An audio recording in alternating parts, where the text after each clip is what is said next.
Welcome to today's webinar, Ending the HIV Epidemic Among Youth. I would like to introduce Donna C. Futterman, MD, Professor of Pediatrics at the Albert Einstein College of Medicine and Director at the Adolescent AIDS Program, Montefiore Medical Center in Bronx, New York. Welcome, Dr. Futterman. Hi, everyone. It's an absolute thrill to be here. I love the work that IAS has done now for decades in educating all of us about HIV. And I'm also thrilled that so many people are joining us today for this webinar, reflecting what is both long-standing and growing interest in adolescents. So welcome. The first few slides I'm going to be showing are important to understand how the webinar works and what you need to do to get credit. So please make sure that you have signed into the chat box. Just signing into the attendees box is not sufficient. And in general, we'd like you to listen to this through your computer speakers, but if you're having any trouble, please write to webinar@IAS-USA. Today I'm going to be talking about ending the HIV epidemic among youth, and while that has been a very timely topic for the last few years, it's also given some urgency by the government's plan to focus more on ending the epidemic that we all hope will be realistic to what the problems are and not too ideological. So again, once again, please make sure you put in your name, and if there's a few of you, please put in all of your names for CME, nursing, and pharmacy, and it's the only way you can verify your attendance as a group. So unfortunately, you can only claim credits if you're pre-registered and log into the chat box with the same name. Exciting news, IAS-USA has a new website. Please visit them. Not only do they have current information, but they've also archived a fabulous collection of talks from leading experts around the country. CME is provided for physicians as well as nursing credits and pharmacy credits, and there's obviously information related to how you claim those credits. The grant support for this webinar has come from Gilead Sciences, Merck, and ViiV, and some additional support has come from Janssen Therapeutics. And when we have some poll questions, make sure that you answer in the poll, not in the chat box, and that will enable us to display the answers at the end. And here are some just baseline demographics. If you could let us know from what region you're watching this. And I'm sorry we didn't have a chance to correct, but if anyone is here from the Caribbean, please answer with Central and South America for now, and we will update that. If you prefer answering in other, that's okay. I notice we do have some international representatives from Africa, so looking forward to seeing your numbers grow. Okay, so I'm going to give it another few seconds. And we have a strong northeast with a southeast representation, and as we all know, the epidemic is really hitting maximally in the southeast, so I'm happy to see some providers from there joining us. There are currently 179 people registered, so if anyone is on the call and can add to this, we have under 100 replies so far. But I think we'll also be able to get this information from your registration, and I'm ready to move to the next slide. And can you show us the answers on this one? So As I mentioned, our largest number is in the Northeast, followed by Southeast U.S. and Western, with a couple of people from Africa and one or two from other regions. Next. Okay, this is me. All right, so this is a nice slide just so we know. Do you consider yourself a novice when it comes to managing HIV infection all the way to expert? And 4 is, you know a lot. 3 and 4.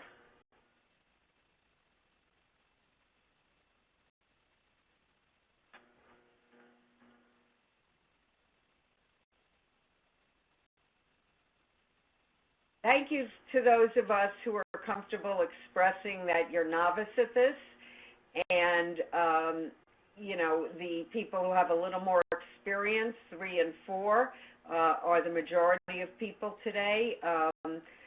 But it's great that we have the full representation across. I'll give it another few seconds. But I think you're a pretty swift group, and you kind of answer. We have about 130 of the 189 answering.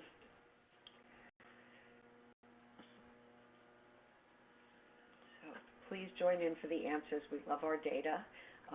So can you show the answers to the people? People want to know.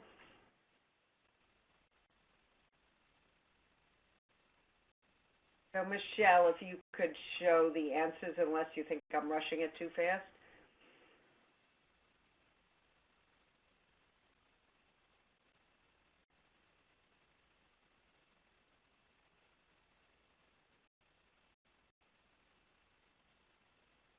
Michelle, please show us the answers.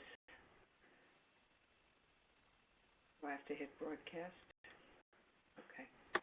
Okay, the participants can see the answers, so we can move on. Okay, it's not showing up on mine, sorry. Okay, the next one, and this is my favorite question to always be asking people. How comfortable are you working with teens and young adults? And obviously all of you came into this webinar, but please be honest, this is not everyone's favorite population.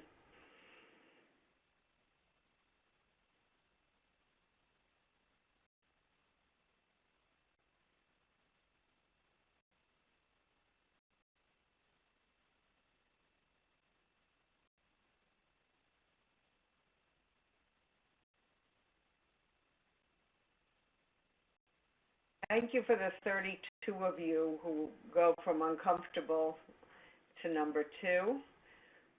And nice to see that almost a third of you feel very comfortable, and then sort of the more typical range of comfort, 25 and 20.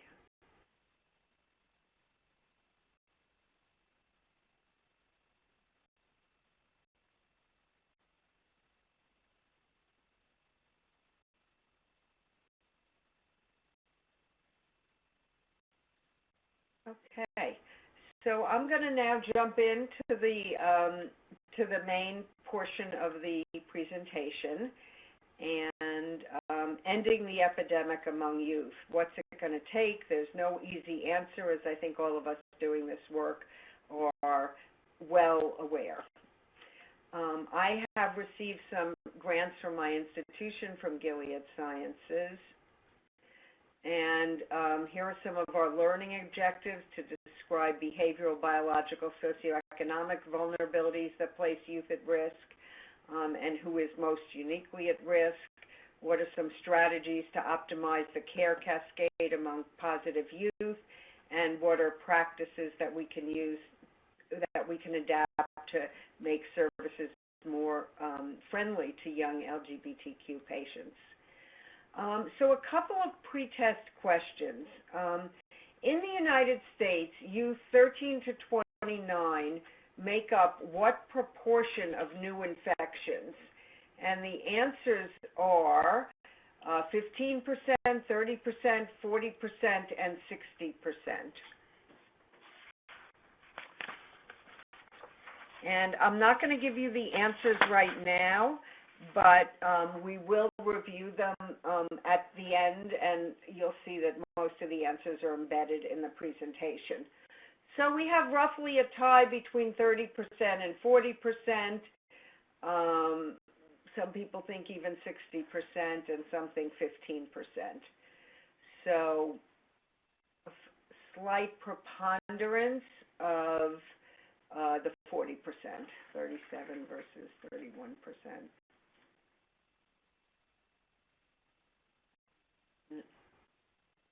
The next pretest question is LGBTQ youth who experience familial rejection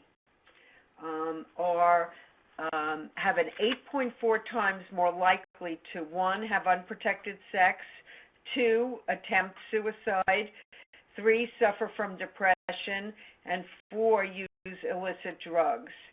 So the key part of this question is those youth experiencing familial rejection are at very high risk of what?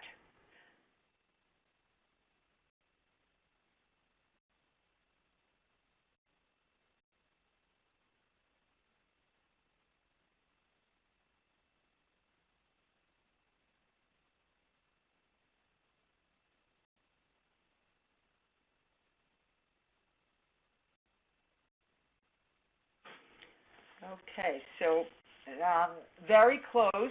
A third each are saying attempt suicide and suffer from depression, and we'll get back into that. And then the final question, and here there's a slight error on the slide, but it'll be corrected on your questions, which is what percentage of youth with HIV infection on treatment achieved sustained viral suppression?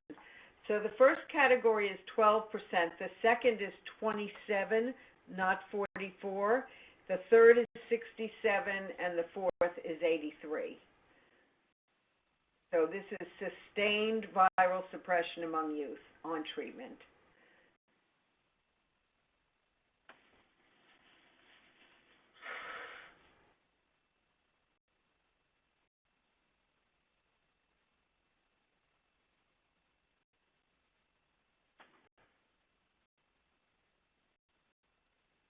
Okay, we're usually averaging about 150 replies, and we're pretty much there right now. So the majority of people, 47% or almost majority, are saying that 2/3 of youth on treatment are virally suppressed, and another third are saying it's more like a quarter. So half or a quarter, and then minor numbers here. Okay.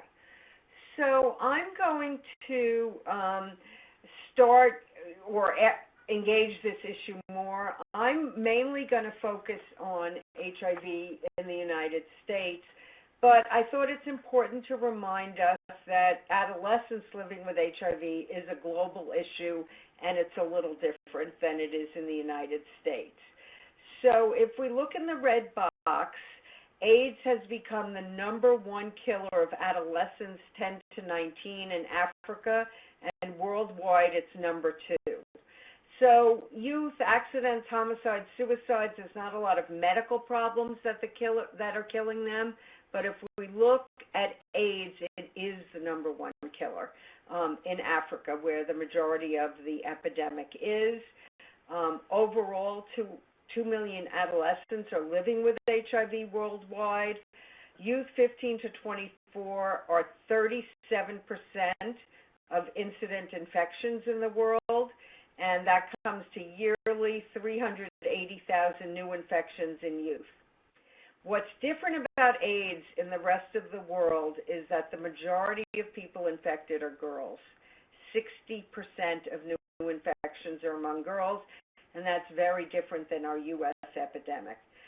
So it comes to, if we're looking at youth 10 to 19, every hour there's 26 new infections among youth somewhere in the world. And these are sort of as you can see, the intensity of the color. The darkest blue is going to be the regional populations of numbers of youth living with HIV. And in each of these countries and India, it is over 100,000. So that's where we're getting the 2 million adolescents. So AIDS in the world is still intense. And one thing that those of you might notice is 10 to 19 is the UNICEF definition. 15 to 24 is sort of a more expanded definition and more relevant for most of the kids that we're going to be talking about. So one of the things in adolescent health is we're always grappling with what's the age band that we're talking about. Turning now to the United States, it's estimated that we still have 40,000 new cases in the United States every year. 16,000 of them are among youth 13 to 29. That means they represent 40% of new diagnoses, but remember, they're only 23% of the population. So anytime you look at a number, you could think, but when you look at what it reflects relative to other indicators, we're almost double the percentage of new infections compared to the percentage of the population. Among youth, it averages 2.5 years from infection to diagnoses. In the United States, females are 16% of adolescent cases compared to 6.0 in the rest of the world.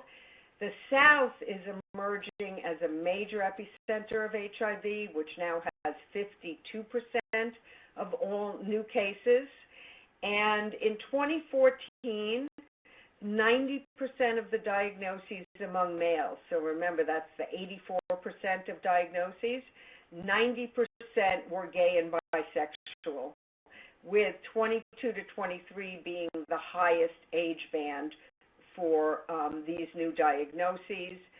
Among these kids, these young people, 52% were black and 22% were Hispanic or Latino, 16% white. So we've talked a lot about the disproportionate impact of HIV and AIDS on African American, black youth, African diaspora youth, and here are the stark numbers. It's pretty dramatic and pretty horrendous.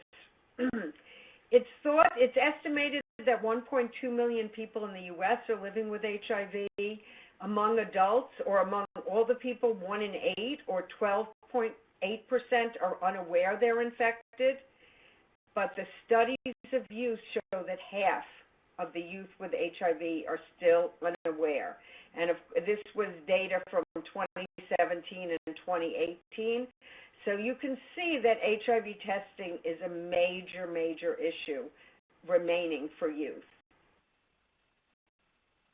Here's another way to say what I just said. It's a little more stark. So we look at in 2016, 81% of newly infected youth were MSM, men who have sex with men. And that's a big part of this band, 4 and 5, 8 and 10. This is the South, 52% of new cases. The whole West, which is huge here, is 20%, 13% the Midwest, and 16% in the Northeast. And that's new cases. Incidence means new cases. And of those, of all these new infections, 79% were mainly young men of color. So it's not just MSM, but it's young men of color. Black, 54%. Latino, 25%, white, the remaining, which is about 20%. So it's pretty stark, these disparities. Okay. HIV transmission rates really vary, and we're digging deeper to understand that there is something called a high transmission cluster. And in general, contacts with this many people is going to yield a single infection. Whereas if you're in a high transmission cluster, so it's a group in which sharing needles or having unprotected sex, and you see high rates of STI, many, many more people are infected in those types of clusters. And we rarely do our work at this level, but I think it's becoming clear that epidemiologically and case finding wise, we need to do this digging in. We have long had case finding and an active role in looking for people who have sexually transmitted infections, but that is the next phase of the work that we're going to have to do to engage the majority of HIV-positive youth who don't know their status. So the summary of all this is that transmission rates in high transmission clusters are up to 33 times the national average, and even within this there are disparities. Race, ethnicity, the high transmission cluster is 38% Latino compared to black 31%. So that's something that people might not be aware, that Latinos are vulnerable in very unique ways. Age less than 30, 70% of people infected from high transmission cluster versus 30% more than 30, and MSM, 83% are infected this way, and many, many fewer who are not in high transmission clusters. So we're going to have to think a little differently as we go forward to address disparities and the facts of how transmission is occurring. So here is a pretty stark HIV care continuum from the CDC in 2017. Now, we know this is not perfect, but it is extremely representative of what we're seeing. In every single one of the indicators on the care continuum, youth 13 to 24 are significantly behind 25 to 34-year-olds, the people 35 to 40, et cetera, et cetera. So diagnosed 56%, 55 plus 93%, and just the next age band 71%, 15% higher. Receiving care lower in this age group than any other group. Retained in care, again, lower than any other age group. And here is the answer to percentage virally suppressed. It's 27%. It's pretty pathetic, and so much of our work and our diagnostics and everything relies on getting a good rate of viral suppression. And we see that across the country, this is not, we are not doing well among youth. And of course, it's variable and even worse among racial ethnicity groups, people in the South. So let's pay attention to this as we go forward and as we count on viral load suppression as one of two pillars for ending the epidemic, the other being PrEP.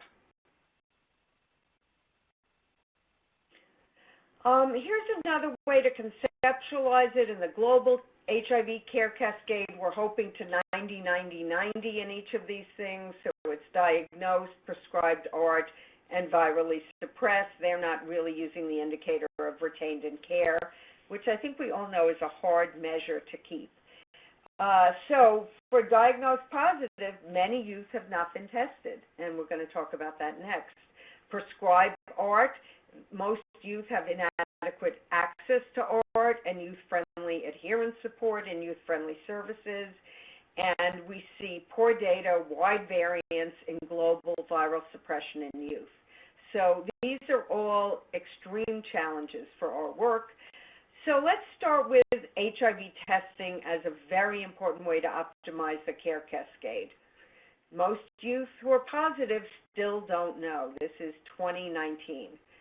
And why don't they know? Well, the majority are not symptomatic because they're in their early years of infection, and if you miss acute infection, they're not going to feel sick or look sick. So we need to approach this with routine and targeted testing. So routine testing, where do we most need this? We need it in clinical sites. And Believe it or not, in 2019, we still have unique consent and notification procedures in the great state of New York that mean the majority of people are not being tested. In our EDs, 10% of the people are offered HIV testing, double that in HCV, which has no restrictions. We also, though, need to be where the young people are, so we need outreach-based testing in schools, in communities, in venues where young people hang. We also have to address consent and confidentiality with minors. Up until recently, New York, supposedly a progressive state, allowed youth to consent for testing, but didn't allow them to consent for care without their parents. And we know from years and years of experience that notifying your parents is not always the first thing to do, and it can be very difficult to access care if you're a minor. And testing all youth. So this is a tricky recommendation to understand. At first, I thought, why are we going to test kids who tell me they're a virgin? Well, I quickly learned that many young people are not going to disclose sexual activity to me, even the youth expert, on first meeting me, or they may have been sexually abused, don't consider that sexual activity, or it makes it much harder for them to talk about. And there are numbers, not huge numbers, but every couple of years we get one, who were perinatally infected and don't know it. And the other group that we're starting to see is young people who either in their international home countries or they go home for visits become infected after they've cleared immigration here. So the recommendation is starting when you're doing STI screening is the time to test all youth. It's not a hard and fast number, but usually by 13 and certainly by 16, the recommendation is to test all young people. What are some other recommendations? Achieving routine testing in medical settings, very, very important, and I've really seen that the energy for this needs to come from the HIV provider community. Most providers who are not doing HIV think either HIV is over or why we still have to do this. We have to provide them a rationale. We have to provide them a methodology so that they can do it. Expanding targeted testing. This is a very tricky one, frequent testing for MSM. When we first studied this almost a decade ago, among young men who have sex with men who tested positive, they had an average of 5 to 6 prior negative tests. So it's not the first test, oh, I'm negative, I'll be negative for life. Ongoing testing is really important, and how do we engage them in that? I'm involved with a study, Adolescent Trials Network, and was trying to see, can apps help remind people about testing and how important it is? Just the other day, a kid in foster care a year ago, he tested negative. This year, he tested positive. Thank God foster care is mandated to do annual testing, or he would have been completely missed. We also need to test trans women, which I think most of us understand their risk. But what we're seeing, those of us who are taking care of trans young people, is that sometimes trans men, female to male folks, end up being attracted to other men. And whether they're trans men or they're cis men who have sex with men, this creates vulnerability for these men.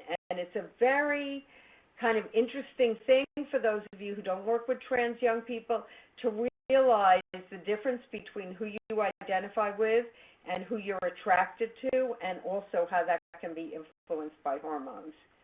New immigrants, persons in neighborhoods with a high seroprevalence. So you could do the same thing as Iowa as you do in the Bronx, not be higher risk, but your chance of finding this virus in the Bronx or in the South is going to be much higher. So neighborhoods are important. Those of young people who are injection drug users, and that includes methamphetamine, other things in which needles can be shared, migrant workers who are very vulnerable, as are homeless persons, those who've been in jail, who have ongoing substance use or mental health issues. are all people who need targeted, friendly testing and ongoing testing. We also need to address acute infection because people who are newly infected are the highest transmitters of HIV, and improve referral and engagement. A significant number of HIV-positive individuals are not in care. And when the first study showed us that a third of the people with HIV were not tested, the very same study showed that a third of the people who knew they were positive were also not in care. And now we are turning to them to realize that that's an important place that we need to engage people. Make sure if you're doing testing or work with anyone who does, that they know where to refer and how to engage. And we also now, because of PrEP, can engage negative and at-risk individuals into care that can be protective. Why are young people so susceptible to HIV and STDs? Well, behaviorally. It's the age of experimentation. More than half of the kids have sex by 12th grade. This is when it starts, and in the beginning, it's not starting safely. Homophobia and gender power imbalances make it difficult for young people with older partners or different gendered partners to always assert for themselves in same-sex relationship. That's a lot of study is going into that. And mental illness, substance use, and history of sexual abuse all enhance behavioral vulnerability. There's also biological vulnerability, which seems to be worse in females and males, and may be, in addition to the other things, part of what is driving the epidemic in Africa with a preponderance of females. So literally, the body matures, just like, you go from a little child to an adult and your body changes. Secondary sex characteristics like breasts will grow in females. The cervix itself matures, and it goes from a single layer of columnar cells to multi-layer cells that are more protective. So a young cervix is more vulnerable. Especially for females, STDs, especially the inflammatory ones like gonorrhea and chlamydia, are more often asymptomatic, whereas for males, they're more likely to see a drip, or they might have an external syphilis lesion that they would notice, where for girls, if it's in their vagina, because it's asymptomatic, they might not notice. In general, it's more efficient for HIV to go from a male to a female because of a larger surface area inside, although we still don't know definitively how much women get infected through vaginal wall versus the cervix. But interestingly, there is a group of males who are at pretty high risk, and those are uncircumcised males. And this was first noticed in Africa, and it's cultural, it's tribal, it's historical, who is uncircumcised, but the inner lining of the foreskin is a mucous membrane, and it's vulnerable to HIV. So there's actually a fairly successful intervention called voluntary male medical circumcision that has reduced risk to men, and then hopefully to females as a consequence. And then, of course, there's socioeconomic vulnerability. For many years, youngsters lacked health care coverage. Now, if their parents have it, they can keep it till they're 26. But young people frequently fall through the cracks. Ensuring confidentiality in health care coverage, inadequate sex education, and, every 8 years we go through a cycle of politics where it's, forbidden to give good sex education. It's forbidden to do anything that speaks reality to gay kids. And, of course, poverty, race, ethnicity, immigration, housing are things that contribute to socioeconomic vulnerability. Here are some of the things we need to understand if we are going to optimize the cascade, that adolescent health problems and risk for HIV and STIs go from mental health to physical lifestyle issues, sexual behaviors, nutrition, obesity, alcohol, tobacco, and drug use, unintended injuries, and all of these contribute to adult death and disability. Those of us who work in adolescent health love that we are at a point in the lifespan where we can interrupt some of these predisposers to have a long-term impact on adults. So just to remind us that we are currently in the record high number of youth STIs, 15 to 24, we hit a record high in 2016, rising for the third year in a row. There's no indication it's slowing down. Over 1 million cases of chlamydia, 200,000 of gonorrhea, and 6,000 of syphilis in the age group 15 to 24. So this problem is not going away, and it certainly, we all remember, impacts transmission of HIV. So how do we address this? How do we optimize youth-friendly care? Well, the first is providers who are knowledgeable and non-judgmental. And that may sound like just lingo, but if you cringe when you hear a young person say they're sexually active, you're probably not non-judgmental, because it's pretty normative. And knowing what is normative for young people and feeling okay about that is the job of youth-friendly health care providers. Now, not everybody is going to be this way. In fact, the vast majority of providers are not comfortable with this. So we need to understand this, query the providers, and establish teams that can do this effectively. We need to know confidentiality and consent. You have to be able to see adolescents separately from their parents. We get a lot of pushback from the ED, and they say to us, what do you mean if the kid came in with a sprained ankle, I'm supposed to tell the parent to step out? And we say yes.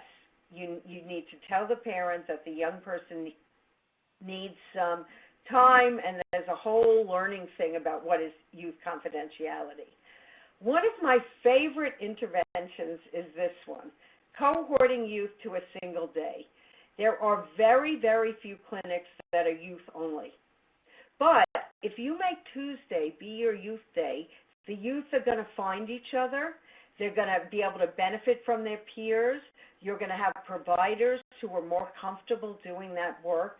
There's always someone in the registration, in the nursing, in the social services, in the medical provider who are comfortable and like adolescents.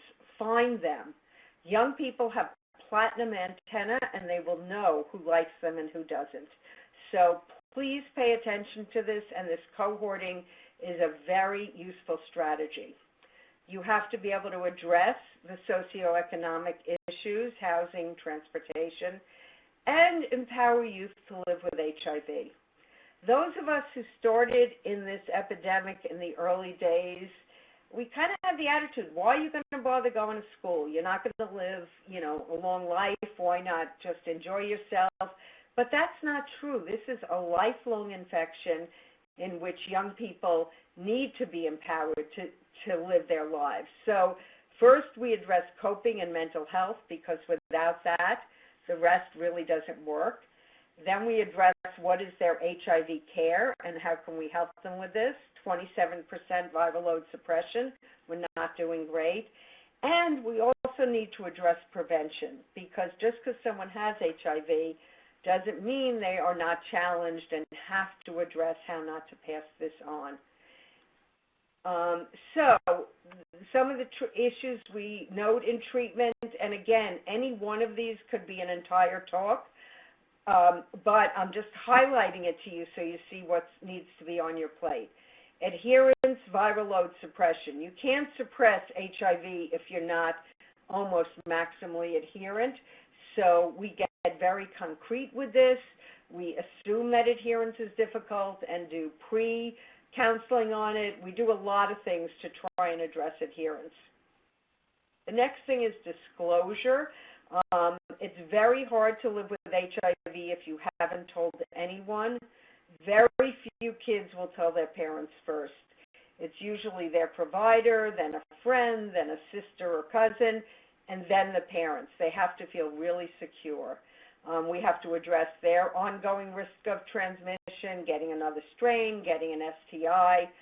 Reproductive health. Do they want to have a child? And if so, what is the safest way to do that? If not, how do they prevent it? Behavioral, psychological concerns, and ultimately transition to adult care.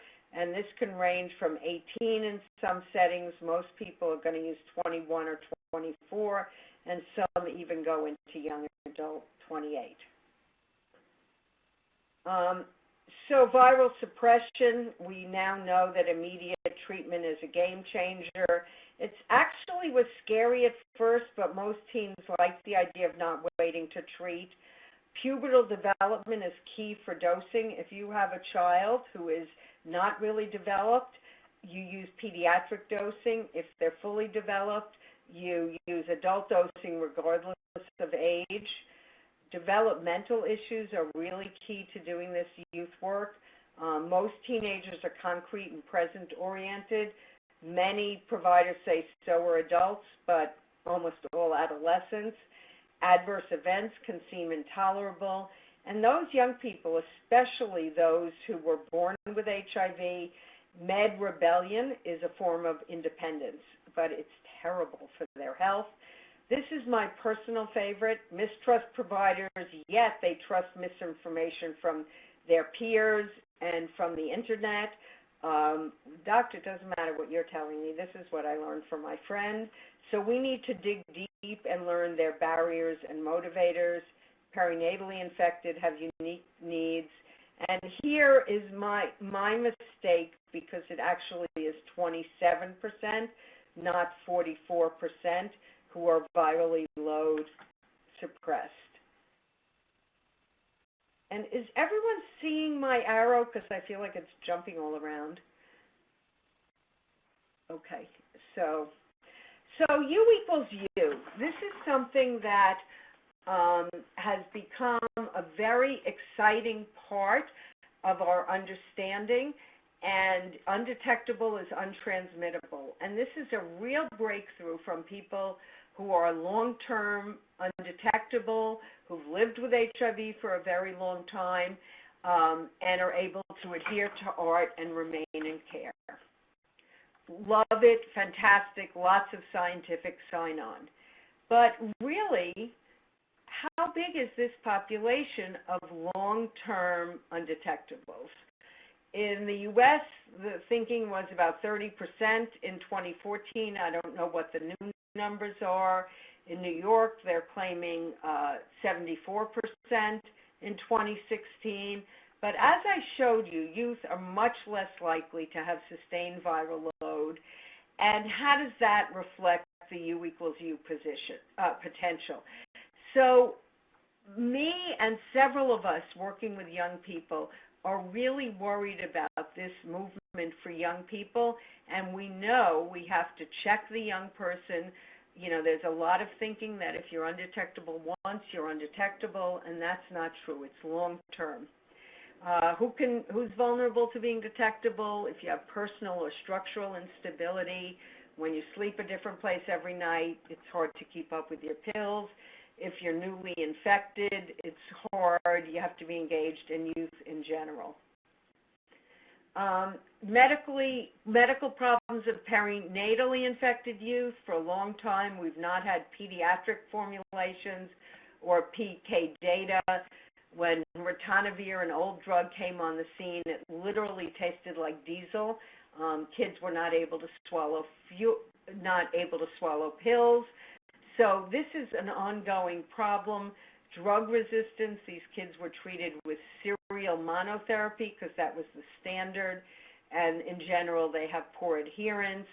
They also have a lot of complications related to HIV or its treatments, CNS problems, metabolic and cardiovascular, bone loss, renal disease. These are among the most complex kids. In many countries in Africa, these are the majority of infected youth, but not only.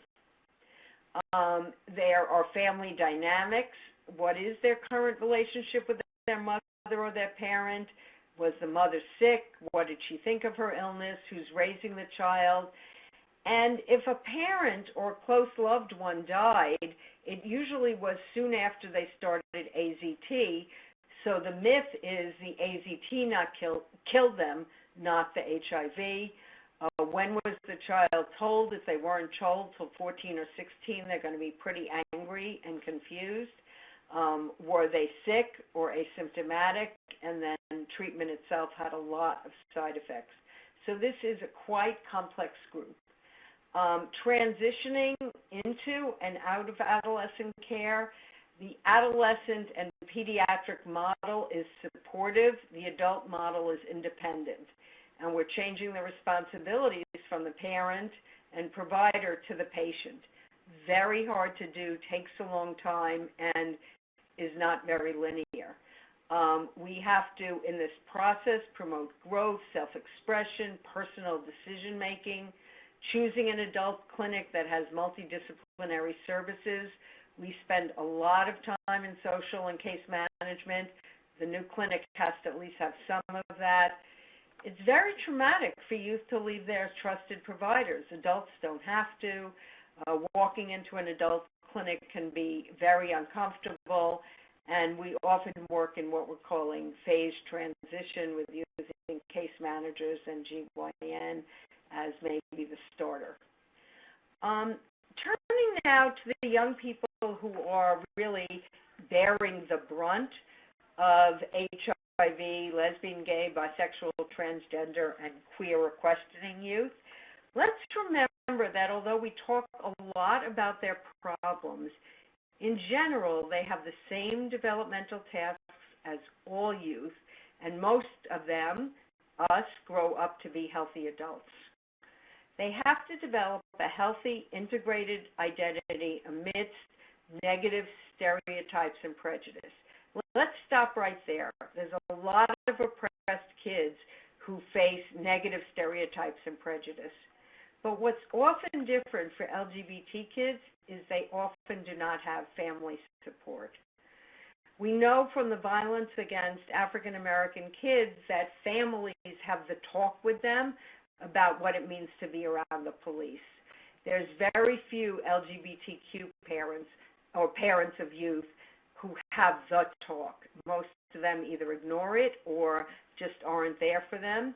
Because of a number of reasons, they're more susceptible to many vulnerabilities, distress, psychiatric disparities, stigma, abuse, violence, and isolation.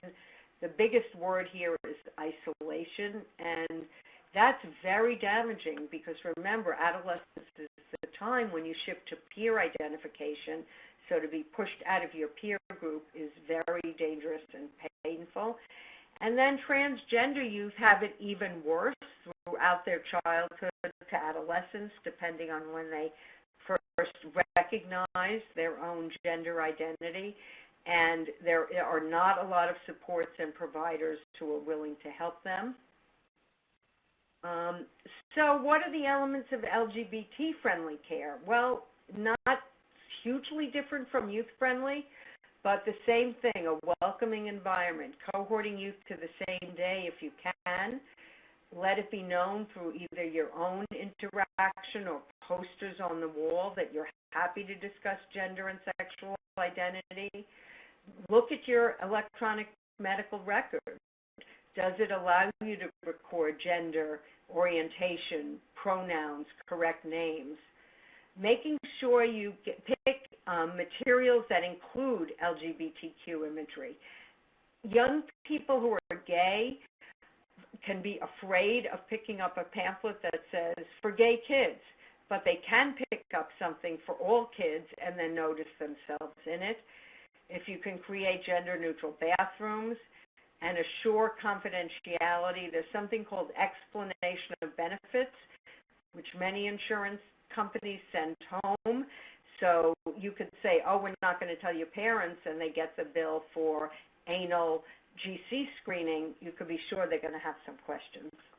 So make sure you've looked into what happens with insurance. Avoid stereotypes and develop a dialogue. A great phrase, just ask me. If you don't understand something, be frank about it. Ask the person to explain. Now, they're not there to teach us, but just like we speak in this barrage of initials and obscurities, the young people are going to speak in their own language as well. So what do you mean by that? Can you explain that more? Are things that help you really understand. Don't assume if it's kind of an unfamiliar phrase that you understand what the young person is really talking about. So for healthcare for gay and trans kids, we want to take a sexual history that includes asking about pleasure, how you're functioning, what safer sex are you choosing. Even the smartest kids can have many misunderstandings about what safer sex is.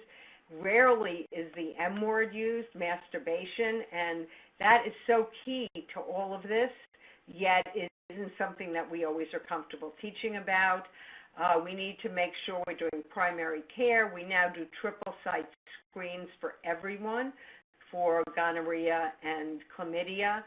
Want to be able to ask about prevention and PrEP, ascertain desires about parenting and pregnancy. Do they need birth control or don't they? And what a thrill that we are now in an era in which gay young kids and trans kids can be parents. That's a dream of many young kids that was long not in the reality world of gay kids. So that is a very exciting thing that you want to help young people understand.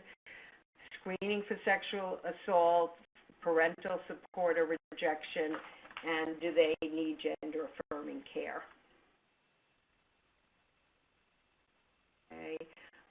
Great slogan from Talon Lord, if you have it or use it, check it. So, you know, the idea that you are a transgender man and you just identify as a man, but you haven't had bottom surgery, we still have to check. And when you're old enough, we got to do a pap smear. We don't want people getting health problems that they should have been screened for. The cultures that we talked about, and we talked about most of these things already. For those of you who are not familiar with these terms, transgender, gender nonconforming is a big umbrella to talk about kids who don't identify as the gender in which they were born, gender assigned at birth, and or maybe gender nonconforming and are not binary, male or female. A trans woman is male to female, and trans man is female to male. And the word man or woman is where they're going and who they believe they are. Gender nonconforming doesn't follow stereotypes. And, you know, this may seem like a new phenomenon, but it isn't. It's been around a long, long time for generations of people who have not felt that they were fit in the binary. Cisgender is the opposite of transgender, and your gender identity aligns with the gender you've been assigned at birth. So a girl who still identifies with being female, but she could be any kind of female. She could never wear a dress, or she could be the most feminine female. So gender identity does not equate to what your gender presentation is going to be. Gender dysphoria is the current DSM, Diagnostic Statistical Manual's description. It used to be gender identity disorder. This will probably change its name soon too, but it reflects the unhappiness you can feel and the just sense of, this isn't right, that you could feel from being in the wrong gender. So we actually, I'm sorry, we said this twice. And so for trans care, again, very similar. You got to be clinically competent. If you're a person doing this care, make sure that you've had the training, you know what you're doing. Make sure your office is welcoming and that your EMR doesn't misgender people. And you need to understand phases of transitioning. Social. You can present to the world like the gender you want to be without any surgery or any hormones. Social. Legal, you can change your name at the end of the process, at the beginning of the process, anywhere in between. It's an effort, but it is very doable. And then we get into some of the medical issues. If you're young and haven't gone through puberty, we can actually block puberty so that people don't have the painful experience of going through their puberty in the wrong gender. But most people, we don't engage with that early, so we're going to use either cross-sex or gender-affirming hormones. So for trans women, we're going to give them an estrogen compound and block their testosterone. And for trans men, we're going to give them testosterone. It can be done by injection, topicals, or pills. Some of these are reversible, some are partially reversible, and others are irreversible. Then for some people, they want to do surgery, and surgery is really thought of as two areas. One is top surgery, so either removing breasts for trans men or supplementing breasts for trans women, and bottom surgery. And bottom surgery can be a whole lot of things, and it can be from, removing a penis and testicle, creating a new vagina, having the grown clitoris be a sort of more effective organ, and literally a phalloplasty, creating a new penis. So they are different stages of expertise and places that know how to do it. If you're interested in this, there are conferences that take place locally, nationally. One is coming up in San Francisco. And as providers, we need to also be advocates. Okay, you can't be gay, you'll shame the family. I think this is a fairly common experience that we've heard from many of our patients, and the gay can be gay, it could be transgender, but as much as kids can rebel against their families, families are still crucial to their lives. So in order to help kids, young people, we got to work with them, but we also have to engage their families. A colleague of mine, Caitlin Ryan, did an amazing study of about 224 white and Latino youth who were aged 20 to 25. They were looking back, and this was almost 10 years ago. She compared the one-third of the kids who experienced high levels of rejection to the one-third of people who got low or no rejection, and found out that there were actual medical implications of this. They were 3 to 4 times more likely to have unprotected sex, use illicit drugs, higher levels of depression, and the answer to the question was they're 8 times more likely to attempt suicide. And accidents, homicide, and suicides are the 3 leading causes of death, so this is a major medical problem, and this is just from rejection versus no rejection among young people and their families. So she's taken this into a program called Family Acceptance that is really thrilling. It's teaching parents who may not be comfortable with their kids being different, teaching them that their negativity has long-term effects, and she finds most parents love their kids and don't want to harm them. So coming into the last few slides on prevention, I'm going to go till about 2:10 on this, and then we'll open it up for discussion. So prevention. In general, what we've been doing with prevention still leaves young people vulnerable. We still have a mass media that promotes sex, but not safer sex. Late at night on cable channels, you might see a condom ad. Right now, there's a lube ad that's running on some cable channels. But in general, this incredibly powerful thing, sex, is not used to help people, not safer sex. We need strong and sustained promotion of condoms. We need abstinence-only sex education, which is shown to be ineffective to not be the only government-sanctioned sex education. And comprehensive sex education offers a better foundation, and most parents actually want it. Parents are pretty uncomfortable talking about sex with their kids. Even those of us who are, allegedly adolescent experts don't find these discussions to be easy with our kids. But the mass media, we know that things like Coca-Cola is known throughout the world. Coca-Cola has the highest market share of soda beverages, yet even they update their campaigns every year.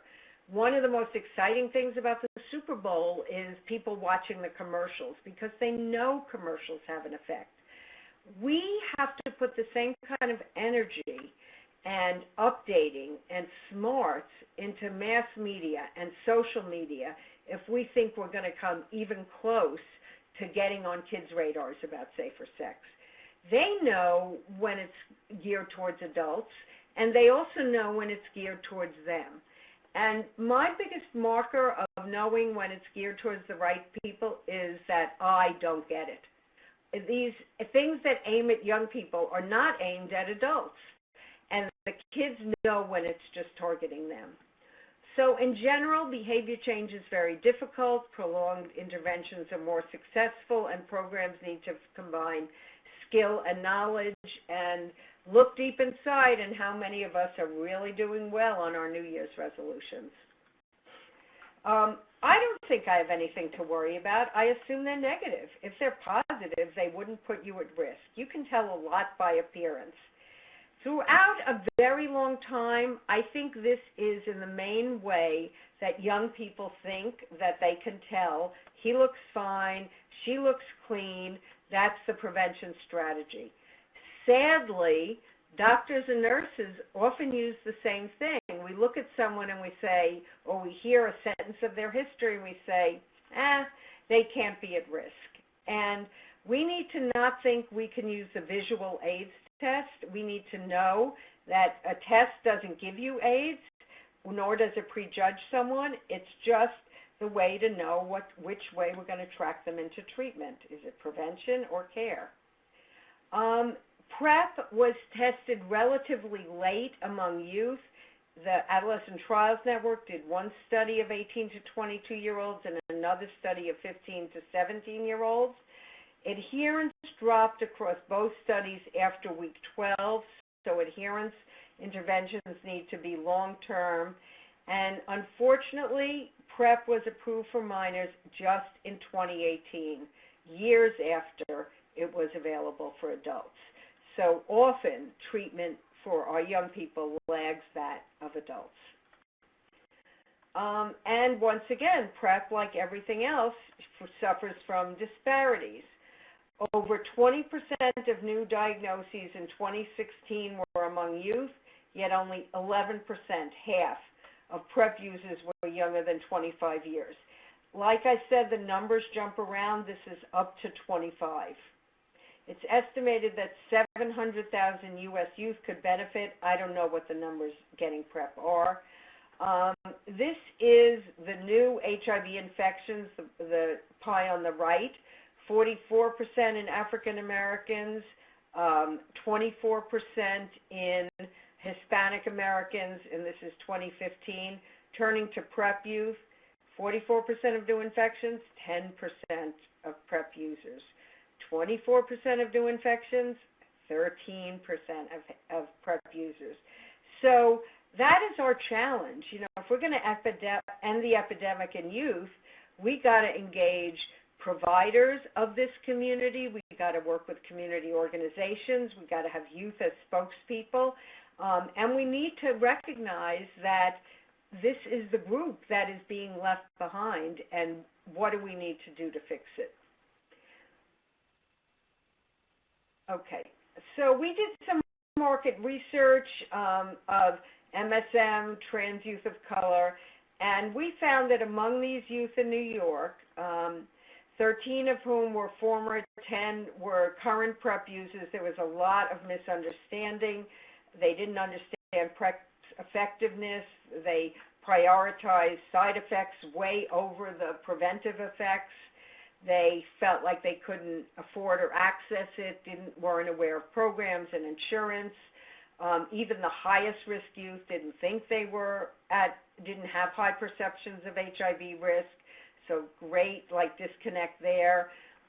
There was a tremendous fear that anything that promoted HIV would stigmatize LGBTQ youth. So there's, we want to target, but we don't want to stigmatize. And honestly, I think we may have hit some things on this, but this is a really tough balancing act.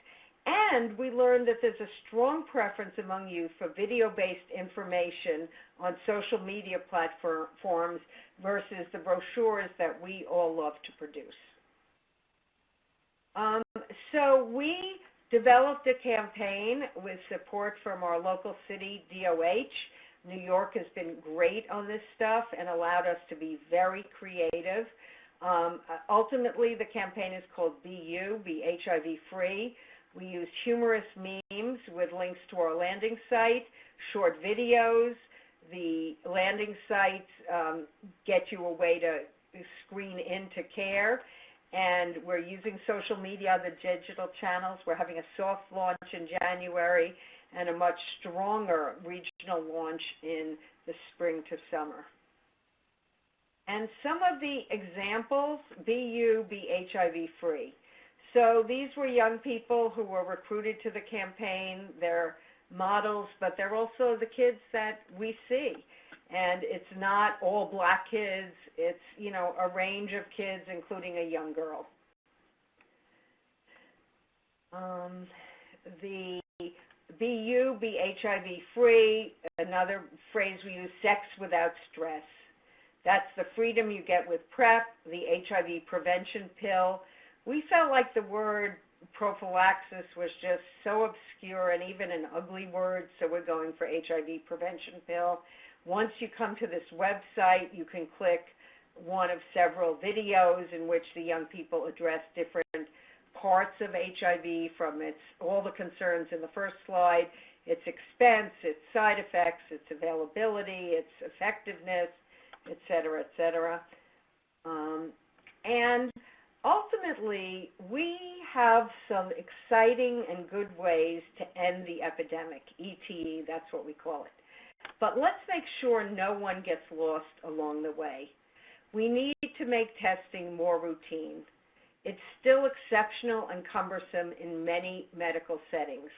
It's not that way in every medical setting, but in the places where it's easier, you got to put the effort into making sure providers still do it, and it could be a standardized test in the ED or other places that would get ordered when blood is taken. We need to recognize that treatment does save lives and prevent new infections, but not everyone can have access or be ideally adherent, and so U equals U is exciting, but I feel more comfortable talking about the challenges of U equals U in different populations. How do we get there? Of course, it's scientifically accurate, but in the real world and in the public health world, it doesn't exist at the degree we need it to. We need to also know that PrEP prevents infections, but again, not all have access, can be ideally adherent, and there are known disparities in who is getting PrEP. And while condoms are perceived as old school prevention, they really are critical to preventing other STIs, and there are a lot of STIs that are growing again, and some it may be because we've left condoms behind, and there may be other reasons as well. But let's make sure that we don't only think about the new, and we remember that we have some tried and true ways of prevention, and some of them are partner notification, reducing STIs, and some of the more targeted to HIV ones. Youth challenges. Every 5 years is a new generation. So the kids who are in high school today won't be there in 3 to 5 years. So we can't say, oh, we're tired, same old, same old. It's new kids that are coming up. It's a new generation. Like I said before, we have to sustain and refresh our sex education and social marketing. HIV is missing in action in most young people's consciousness. It's no longer feared. We have commercials. We have an understanding that you can live with HIV. So what is the key message?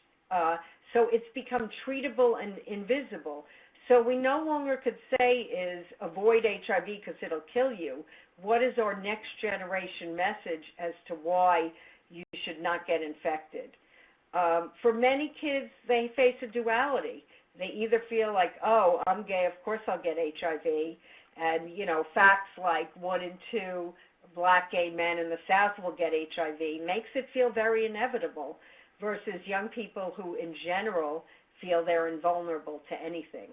So we have to address that duality. They're afraid that just getting tested or getting into care will disclose they have HIV, what their gender or sex is, or what they're doing, what their sexual orientation is. So we have to address disclosure, confidentiality, and consent, and always reminding ourselves that vulnerable youth are vulnerable in multiple ways. That's not just a slogan. It has a huge meaning in everything we do and in our programs. Economic, racial, gender, sexual orientation are all disparities that we see in who's getting care, who's not, who's getting infected. So we can do this, though. You know, certainly any of us who've been in HIV for more than 2 years knows that care and prevention are changing all the time. I have great optimism. This has been my entire medical career, and I have great optimism that I will be able to continue working until we really can significantly end this epidemic. I would like to thank 2 immediate colleagues, Stephen Stafford, who I've worked with since almost 20 years, has helped me think through strategies around HIV, and Vincent Rabos, another brilliant colleague who's both a researcher, more recently a nurse practitioner, who's really helping us think about new ways that we need to understand and work to address this epidemic among young people. We all work together. We're happy for you to contact us. We put up my email and a phone number. Happy to help. We have training grants and are super eager to learn from each person on this call how you're doing, what you're doing to help impact this epidemic. So I want to say thank you right now. I have a couple of slides that so let's do the post-test question, and hopefully we have, in the U.S., youth 13 to 29 make up what proportion of new cases?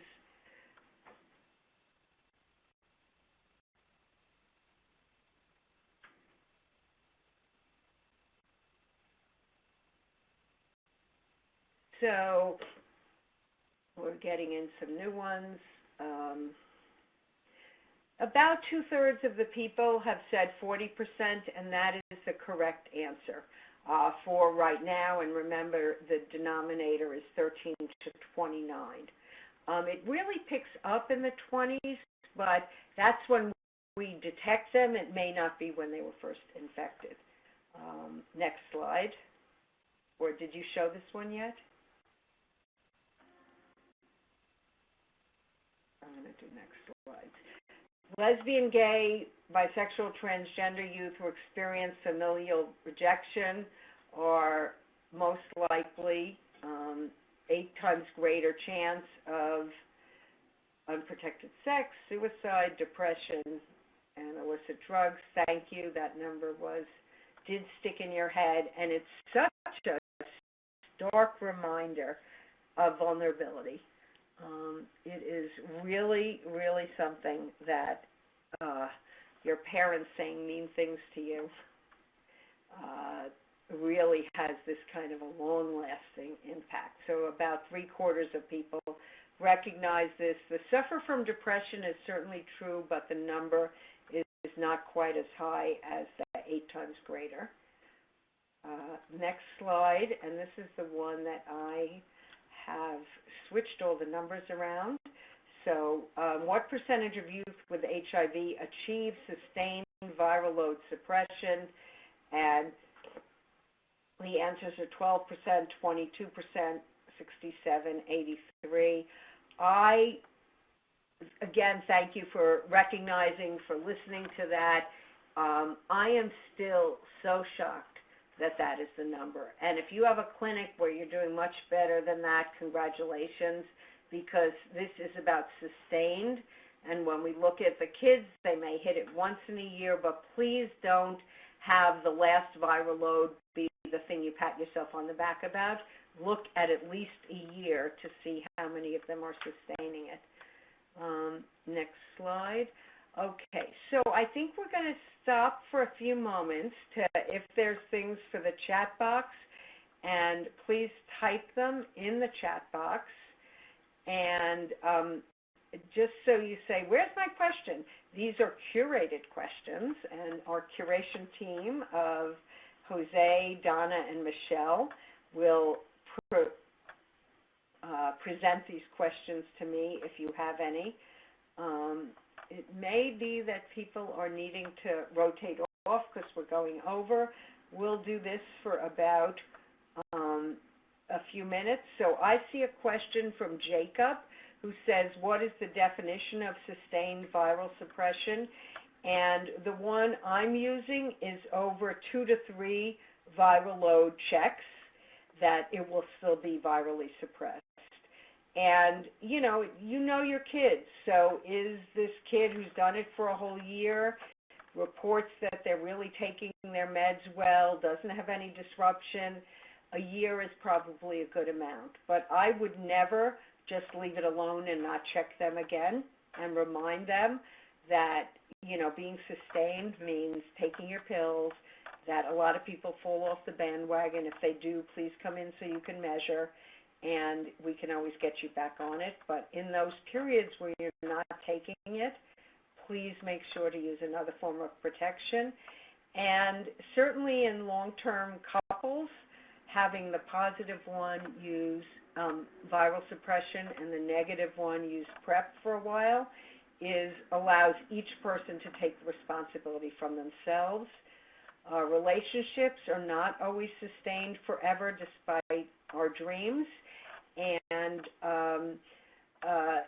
when you break up, usually someone steps out first, and so that's when, new STDs are getting brought home and viral load is going up and other things are happening. So just have a frank conversation with the young people about the importance of keeping on top of this and their partners using PrEP and as well as condoms. Okay, so I see a lot of questions, and I'm just going to look through some of them. Okay. If you have questions, blah, blah, blah, type them in the chat box. In high transmission clusters, this is from Ronald, do you know whether most of the transmission comes from a few highly infectious individuals with high viral load and multiple partners without condom use?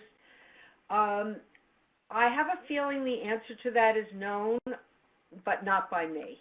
I have not fully read this literature about high transmission clusters, but I think what's happening is it is not just a single person, but it is the whole cluster is where it's spreading. And most of transmission in HIV comes from people who are versatile sexually. In other words, they are both top and bottom, insertive or receptive partners. And because if you are a receptive partner and you get HIV and then you turn around and you're an insertive partner, then you can pass HIV on. So this is some of the acceleration of HIV transmission, and without knowing for sure, if I had to guess, that's what I would say. It's not a single. So another question related to that is, Bridget, do high transmission clusters refer to the key population categories? I do not think it has come into the key populations. I think I just gave you a sort of preview of some cutting edge studies that have yet to be translated, and maybe there'll be someone who actually doing this work who will correct me, but it's certainly not program or recommended by any of our programmatic agencies. Next question. If you're claiming pharmacy credits, remember to put in your 6-digit numbers. That's not a question. Let's see. The sound is cutting in and out. I'm very sorry. If you have headphones, they work better. I'm using a speakerphone, so I apologize if this audio is troubled. Okay. Hi, Sandy. Yes, slides will be available after the presentation. And I think that IAS has a very nice, generous way to do that, and they're so generous about everything, so whatever they come up with. Regarding the cohort clinic day, younger adults have a huge fear of seeing anyone else they know that might disclose them. Most of the adults are shift workers. You know, what are my feelings? I still think the cohorting helps, but you need to really tell them that their confidentiality and others is important. Thank you. Michelle has said, thank you for using terms and words that do not resonate. Thank you for highlighting terms and words that don't resonate with young people.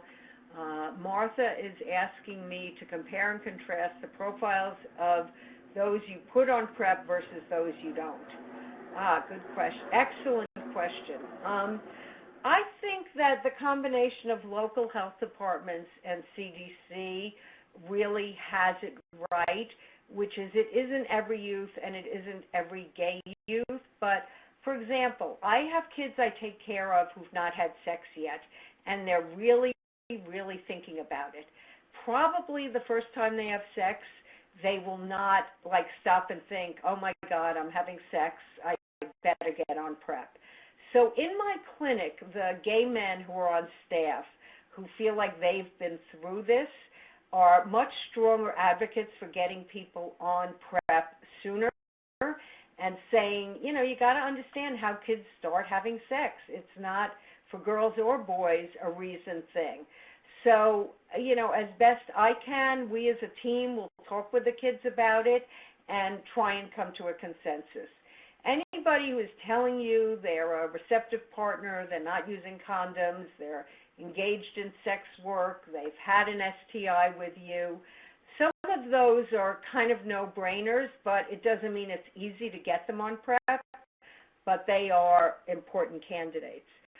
When it comes to young women, clearly young women get HIV in the United States and worldwide.